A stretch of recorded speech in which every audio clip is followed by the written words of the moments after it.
It's a Sunday and it's the fall, so it's almost time for another afternoon of football. The NFL is such big business, and every day this week, such a big story. Adrian Peterson, one of the league's biggest stars, will not be suiting up today after he turned himself into authorities at the end of the week after being indicted on a felony charge of injury to a child. The league is reviewing the situation. Then, of course, there is this, the TMZ video that came out earlier in the week showing Ray Rice punching his then fiancée, his now wife. Rice has been suspended indefinitely from playing, but he and his wife used another video to show that things between them are just fine. Here it is. The pair showed up at Rice's high school in New Rochelle, New York yesterday to watch his old team play. This just shows you how the power of video can work both ways. Two veteran sports journalists are standing by on this, but first let's get a sense of what it's like in the locker room when scandal hits from two former professional football players. Earlier, when I was in Washington, I spoke with George Martin, who played defensive end for the New York Giants, and Chris Kluwe, a former punter for the Minnesota Vikings. George, let me ask first to you, what's the feeling in a locker room when the media zooms in on a sports scandal? I think there's two reactions. First of all, I think there's a tendency for the team to kind of galvanize together, to kind of come around and support one another. And I think there's also a distrust, if you will, to the media at times. And sometimes you don't get the full or the honest truth. I think in this case, you've seen where the guys have done both. Chris, does the media become the enemy in a situation like this? Well, it can if you let it. There's always talk about distraction, you know, if you let the media distract you from your job. But the thing is distraction is the ultimate euphemism, isn't it? Right, exactly, with air quotes included. Thing is, though, is if you possess the ability to make it to the NFL, then you possess the focus to tune all that out and focus on what exactly it is you're supposed to be doing for that week. So anytime someone says, you know, this is a distraction, well, you're a professional athlete. It's your job not to be distracted. That's why you're out on the field.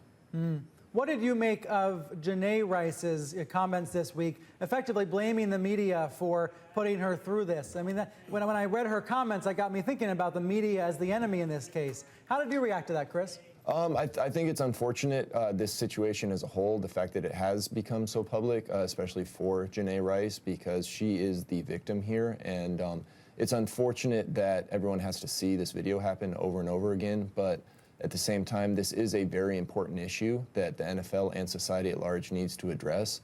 And it's something that, you know, hopefully we will be able to address so that we don't have something like this ever happen again. Did you feel, George, that it was played too many times, that it was basically on endless repeat all week on television?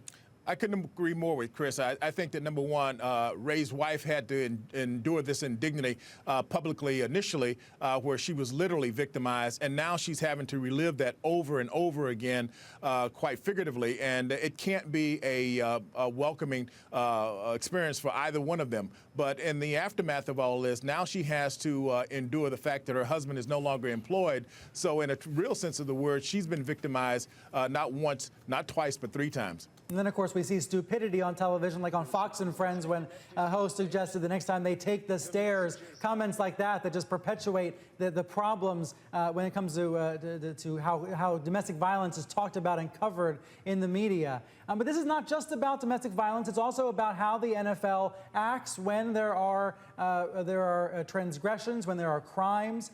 Let me ask you, Chris, how that is perceived by players like yourself. Does the league get better press than it deserves? Is it usually treated very softly? I think that the league generally is treated pretty thoughtfully, especially by league sources. There are certain media members out there who tend to write a bit more favorably about the league than others. And it's tough as a player when you see a situation like this where Roger Goodell has essentially set himself up as judge, jury, and executioner over the years. And now it's like, okay, well, you know, if you're the one claiming that you have all this power, you can't all of a sudden say, I'm not responsible, I didn't know what was happening.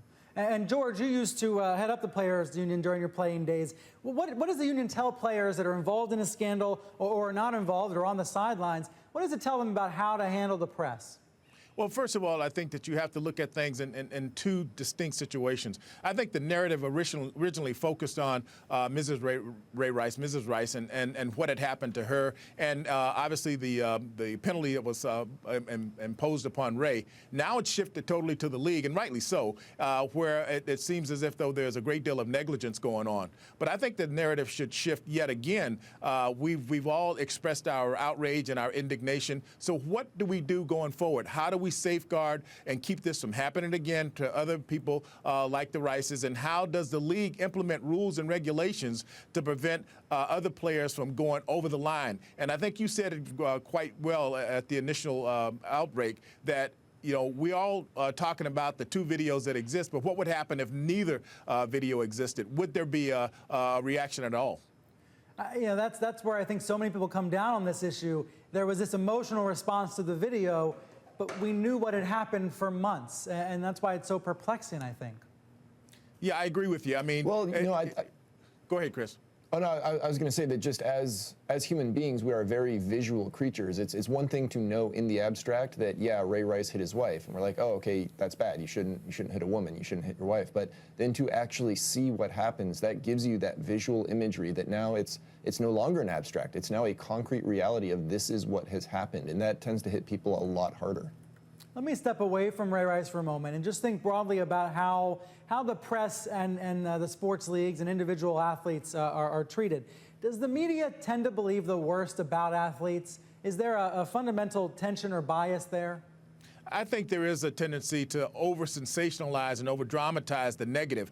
We hear all the time about these isolated incidents that are rare, to say the least, but we seldomly hear about the grand total of great things that athletes do, both on the field and off. And I think that is that's unfair, because the National Football League as a whole is a wonderful institution of which I'm proud to have been a part of for 14 years. And there are so many people out there who have been positive influences and role models in the National Football League than not. You were both socially active, and Chris, I wonder if you feel like it's hard to get attention for those things unless you're already on talking about a scandal. Yeah, and I completely agree with George. The fact that the vast majority of NFL players are guys who take care of their business, they do good charitable works, and then they go home to their families, and they never have an issue with the law or with the league. And the problem is you really only hear about the guys who mess up, which tends to reinforce this perception that the league is filled with troublemakers. And I think that that's something that the NFL, it's so important to be held accountable for the times that it does mess up, because it needs to let people know that, hey, we are more than just the sum of our errors. We have so much more that happens. We teach teamwork. We teach guys working together. There are so many good things that football can teach that we have to be able to focus on those and use the negatives as learning experiences. We spent weeks in the press talking about Michael Sam earlier this year. Now we're seeing domestic violence in the press, talk about domestic violence in the press because of this issue with Ray Rice. It really is a reminder that sports is a reflection of society, a mirror maybe to society, and that's why the NFL finds itself being talked about in all these different ways. It's a huge institution. The Shield is something that should be respected and safeguarded.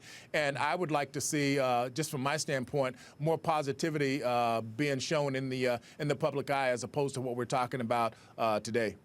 George Martin and Chris Kluwe, thanks both for being here. Thanks for having us. Yeah, thank you.